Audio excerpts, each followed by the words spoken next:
So, the Arm Shark Matko.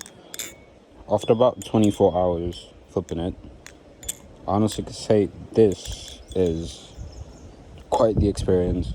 Well, it's kind of hard for me to get values, let alone titanium ones, like the whole justification clones, blah, blah, blah. But the entire point of this Bally is that it makes me want to get an authentic Madco. Like, the flipping experience has been nothing but positive, even though it's heavier than I think I would have expected from a titanium, and from, well, a titanium balisong, or just in general. I think because how the weight distribution is different from like the Canyon, because I had an Bally's Canyon before, it feels quite different, but it feels so solid and well put together that it's really hard for me to want to put it down. The grippiness yet ease of use of the titanium is something that I'm really enjoying. But I think my own personal skills kind of limit me from fully enjoying it. Like, I don't really record much when I'm flipping. A lot of times I'm just watching a YouTube video on one hand and then trying to get a good flip going. But overall, this feels really good. The material of the handles feels nice in hand. So if this is what grade 5 titanium is, then I like grade 5 titanium. The only things I flipped before this were Squid Industries Mako, like the Mako V4.5, and then an Arm Shark Kraken V3. And again, after the experience of having to spend like Kraken money for a Mako, a blem Mako, it kind of made me, appreciate every Bally. And I used that Mako for like 6 months. It was the only like Bally I had, and I love that Mako. I still flip it to this day. And if this is what the successor to the Mako, like a premium Mako is, then I think it would be worth going for the Squid Industries one. But if you can't afford it and you want something to beat and learn with and want to try titanium, then I think this Bally is perfect for that.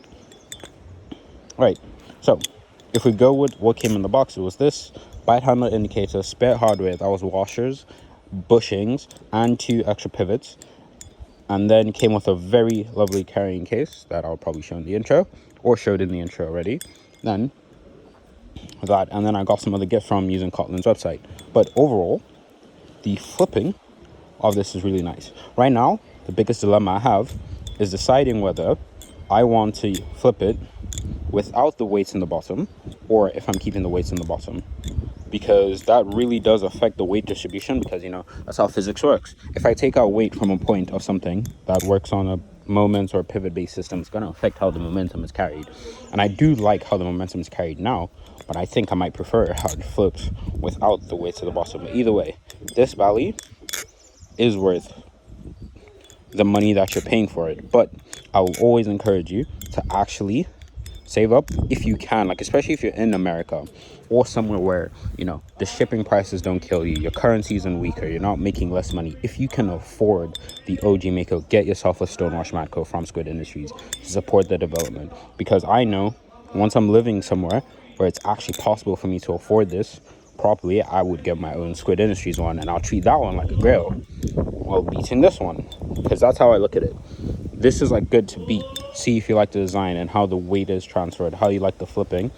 But at the same time, it also facilitates the hobby, because at the end of the day, the thing I want more is a bigger balisong hobby, because more people flipping means more options for Ballies, more money circulating through the hobby, better research and development, and then it might not lead. And the whole thing is, this has actually led me to want my own Madco, like authentic Madco. So it's a very good Bally, very good for the price.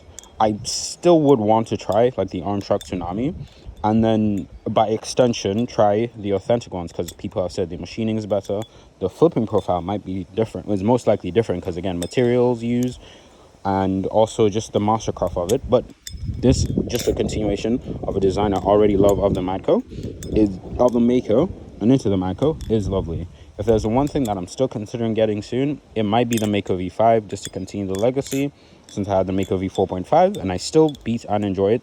I just need a Mako with a hardened blade with the same aluminum handles. But I do wish that that Mako was on bushings, especially for the cost of like 120, because if Bally's puts out stuff in the $40 range with like 40 US, well for me it's more like 120 US, range with bushings. And then, you know, the Orion, LDY, all their stuff within that same price range has bushings. I think it's time we move away from like anything over $100 still being on washers. I think you're doing too much. I really look forward to the Mako V5 because I was like, oh, it should probably get better grip and, you know, some jimping on the handles and then a hardened blade, because that's my biggest gripe with my Mako, is that they're like a hardened blade. But I think now, if the Mako V5 was on bushings, I would be like, yeah, get the Mako V5 at this price range. But because it's not, I'm a lot more biased to Mako. But this being my first titanium belly, it feels quite good, and I can't put it down. It's way, way, way too good. I still really like flipping my arm shot Kraken, and it's still, if if live blades were legal in my country, I would have bought a squid Kraken by now, like a tonsil Kraken, but it's not. So I just enjoy what I can within my budget, making it work, and this worth it.